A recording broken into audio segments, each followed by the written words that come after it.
My name is Ankita Chatterjee and I'll be introducing you to a new topic, that is quadratic equations. Up until now, we have studied expressions. Expressions does not have any equal sign. So we come to terms with equations. Equations have equal signs. But what is quadratic equations? We have up until now studied linear equations. Linear equations have the highest power of our variable. Our variable is x and the highest power of it is 1 in all cases. But in case of a quadratic equation, the highest power of x turns out to be 2.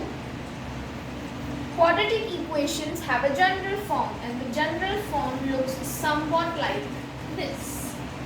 Here a, or we can say ax square, can't be equal to 0, because if it is equal to 0 and it is eliminated, then we get linear equation in the rest. So it cannot be 0. We can also try and simplify other equations to try and see if it is a quadratic equation or not. Let me give you an example. Here I have a rectangle. Let us consider that its area is 100 units square and its length would be x minus 2. Let's consider its length to be x minus 2 and its breadth be x minus 9. So as we all know, length into breadth is equal to area. So we can also write it down as x minus 2, x minus 9 in multiple and the area as 100 here. So if I simplify this equation, that is by opening up or resolving the bracket, it would be x square minus 9x, here minus 2x, and here plus 18.